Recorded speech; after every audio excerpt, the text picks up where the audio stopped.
I can't believe that I'm getting married in 97 days. Get on ready with me as a September 2026 bride. Tell me if I'm ahead of schedule or if I should be way more stressed than I actually am. Probably one of my biggest life hacks is putting rosemary oil on my hair for hair growth. I used to do it in high school when my hair was cut above my shoulders, and in 2 years it was grown all the way down to my hips. Now normally I make my own rosemary oil. It's super cheap and super easy to do. I've run out, so I'm just going to use this one today. It's just the Oil Garden rosemary hair and scalp oil, argan oil, rosemary, peppermint, pure essential oils, all the good stuff in it. My goodness, that is bad. I had school all day today and then I went to the gym, so my hair is in a very big need of some TLC. I normally start with my scalp and section my hair into different sections to cover all parts of my scalp, and then I go down to my roots and then put it all in a bun and wait a few hours for it to just marinate. Wash it out, normal double shampoo and conditioner. So these are the things that I have and I have not done yet for my September 2026 wedding. The first thing that I actually booked was my makeup artist. She was booked for the 24th and the 25th, and my wedding's the 26th. So then I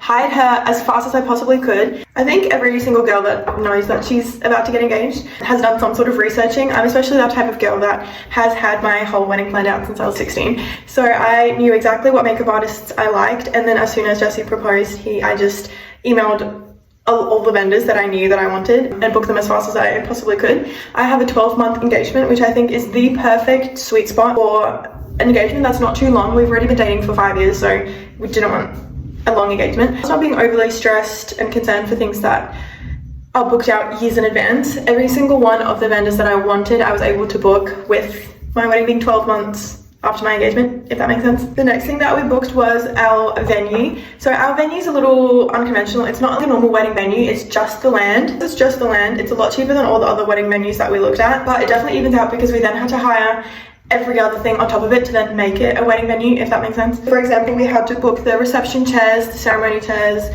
the plates, cutlery, glassware, tablecloths to book on top of the wedding venue cost, which is just the land. It's just the land. It's just land that we get out of that price.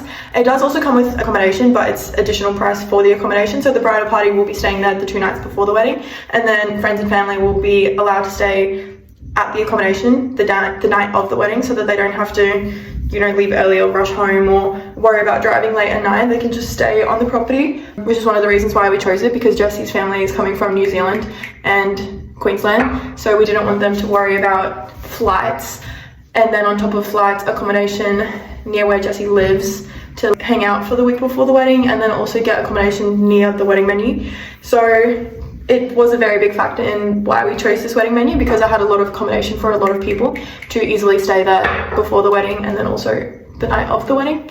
But if you just went to a normal set wedding venue, then all of those things that we had to book additionally would already be included in the hiring price. So I'm pretty sure it really does not differ that much. It was just an additional step for us to have to book all of those things additionally, and for us to pick specifically what plates we wanted, what tables we wanted, what ceremony chairs, which is good because it was fully customizable. Our venue is literally a blank canvas for us to choose whatever we want. I definitely loved to be able to do that. The next thing that we booked was our photographer, and I absolutely love my photographer that I booked. The videographer was a little bit trickier to book, a lot more expensive than I expected it to be, mainly just because of the package and the things that we wanted out of it. For example, raw footage is not free. I know it is common for photographers not to want to send raw footage because they don't want people to edit their work, or when you hire them, you hire them editing the pictures for you because that's their style. But especially for videography, that is things that in order to make the wedding venue video is filmed anyways, and then it will be deleted after anyways. So thankfully for us, the things that were very important for us when booking our videographer was we wanted full ceremony footage, like the full 30-minute thing. Almost all the videographers that I was getting quotes from, their price was literally, the package was 6 to 10, depending on how long you have them there, but a 6 to 10 minute video. And then your ceremony is cut up and almost used as the voiceover behind all the other B-roll footage, so then you just get your wedding video. That is what you pay for and that is what you get. But it was very important to us to have the full ceremony film, so the full 30-minute ceremony film, just bulk, no edits. And then also same for the speeches. We did not want the speeches just cut up bits and pieces and placed randomly in the wedding video, as well as the wedding movie. So I think mine is 5 to 6 minutes, which is, you know, not too bad. And then they were having a sale at the time of when we booked with them, and they were having complimentary raw footage. So all the raw footage that they're filming for the day, which they normally charge $900 for, we are getting, you know, complimentary for free. So it is the perfect package that we were looking for, but this took a lot of convincing on Jesse's side of things. Definitely a little bit more pricier than we would have wanted, and probably that our budget allowed, but it's one of those things where I'm such a big sentimental person and memories is so important to me. So capturing every single part of the day through pictures and the wedding video to show to people, and then also to have the bulk ceremony and speeches and raw footage for us to keep for ourselves, I think that's just so special and honestly priceless. So I was, in terms of priorities, this was very high on my priority list for what I wanted to book for the wedding. I'm gonna now quickly wait about an hour, and then I'm gonna come and wash this out and then finish getting on ready and ready for bed. These are the eyes of a very tired teacher on the last week of term. Just finished reporting, so sorry for the jump scare. I have 4 bridesmaids and Jessie has 4 groomsmen. I've sent the links to my bridesmaids for the bridesmaid dresses that I want them to get. They just have to order them so that we can make sure that they fit and the color is all perfect and everything. Jessie and I also booked the honeymoon and the flights. I do think we left it a little bit too late because we missed out on the really good flight prices and the really cheap ones, but we still got a really good deal. These are the products that I use at nighttime. It is the O Cosmetics, just the cream, and then also their retinol. These will unfortunately be the last 2 that I buy for a while, just because they're so expensive. They're super expensive, especially if you're using them every single night. Amazing, amazing products. I do need to find something a little bit cheaper just for now, just because $100 a month just on moisturizer and retinol is just not going to cut in the budget. That's just crazy. That's about 1 pump of this with the night cream, and then I put that all over my face, my neck, and the back of my hands. Along with me doing the micro needling on my skin, it is just the perfect combination and such a good brand. I'm pretty sure it's an Australian brand as well.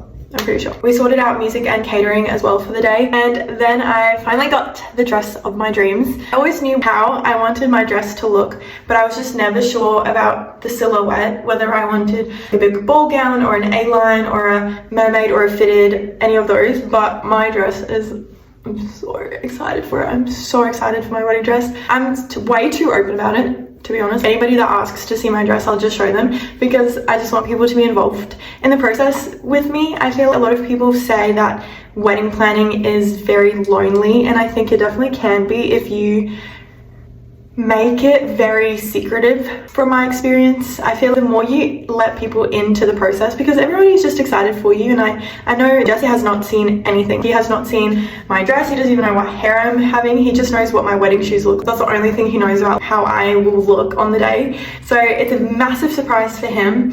But every single other person, I think I've shown everybody at work my wedding dress. I've even shown some of my parents at school some of my parents at school my wedding dress as well. So I'm just really excited about it, and I love sharing it, and I love people being excited with me, and just, you know, it's just a fun thing to have people a part of it. And I think when people make it this big massive secret, you can't even see what bridesmaid dress colors I have, or you can't even see what my nails is gonna look. I think that's when it gets lonely, because you're almost shutting everybody out. So I just think it's tricky between it being your big day and it being a surprise, it being lonely because people don't let other people in on the journey. But that's just my 2 cents. Here are some of the things that I have not booked yet. It is 97 days until the wedding. Jesse still needs to get his suit. The problem is that all of his groomsmen are over east, so all of his groomsmen are in Queensland. So we are going to have to get Jesse's suit at a place that is almost a franchise store, where the other store is also in Queensland, because they'll only be able to come over the week before the wedding for the bucks and everything. So they'll need to get their suits at the exact same place that Jesse has gotten his suit, in the exact same color or design or whatever, you know, we get for the groomsmen suits. The other thing is, this cake has really stumped me. I have every other thing planned out. I'm a very decisive person. I feel just being as a teacher, we make 101 decisions a day, and my wedding was no different. I knew exactly what I wanted for my wedding. But with my cake, there was 2 designs that I really loved, and I didn't feel stronger about one than the other. So it was really hard for me to make the decision, but they were so completely different. And the other thing is, just the portion size, because bakers have been quoting me $900 for a cake. $900, which I am not going to be. I refuse to pay $900 for a cake. And that if that means that my cake will then be teeny tiny, then, you know, so be it. But the thing that gets me is that 80 people are not going to eat. I know that for certain. That I've only been to 2 weddings, but I've heard about so many weddings where people just don't eat the cake. And the weddings that I have been to, I saw that there was still a lot of cake left over. So I don't want to pay for, we have 80 people coming to the wedding. We have 80 people coming to the wedding. So I don't want to pay for a cake for 80 people and it'd be $900, and then only about 40 people eat the cake and there'd be so much left over and wasted. But then on the other side, I don't want to just buy a teeny tiny cake that can only serve 30 to 40 people, and then so many people, you know, don't even get to try it. So it's just really, and then also just finding somebody that wants to do it. I think the flavor that we want is a little not as common. It is just a very special flavor that Jessie and I have always loved, and it was my parents' wedding cake flavor as well. So, but not a lot of people get, so I think it's not a lot of the bakers' go-tos, and then to do that, it's a lot more expensive to make this type of cake flavor. I still have to do napkins because that wasn't included in the original hire of all the furniture. Tablecloths, did get candles, which is good, and one of the first things I did get that I forgot to mention was my flowers. I do need more flowers though, so I got real flowers, the bouquet, the bud vases on the tables, and then also my bridesmaids bouquets. But I would love some extra flowers around the tables where everybody's sitting and everything, or at the welcome sign table and at the bar. I want some more flowers, but I really don't want to pay for real flowers, more real flowers than I already am. I would love to get my bouquet preserved, so I think that's a special memento to keep from the wedding. But flowers, again, is one of those things, kind of like a cake, where it is thousands of dollars, and it is going to die the next day. So I think I'm gonna opt to see if I can get some artificial flowers that match my real flowers, just for things that add to the decor and decorations of the place, but it's not really something that people are going to pay a lot of attention to. I'd love the flowers on the table, the bud vases, to be real, but I don't really mind that the flowers that are going to be sitting on the bar or at the welcome sign or the signing table are real, because people aren't going to be looking at that closely. So I still have to look into artificial flowers and then arranging that in some way. What else do I need?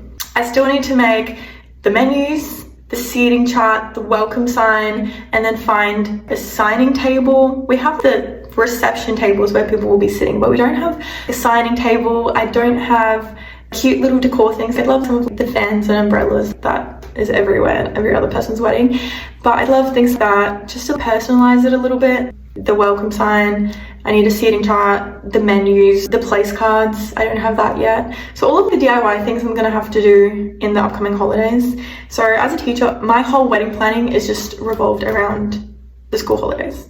So those are the things at the top, off the top of my head, that I have done and that I still need to do. We have done premarital counseling, which is super exciting, and have sent out all of our RSVPs, and then also our registry. So that is all done.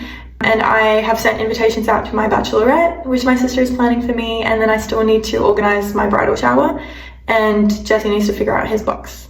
But that is everything. So please let me know if I'm ahead of schedule, or if I need to get my butt in gear and be more stressed than I actually am. And if you enjoyed, then please follow along and follow. If you've enjoyed, please follow as we count down 100 days to the wedding.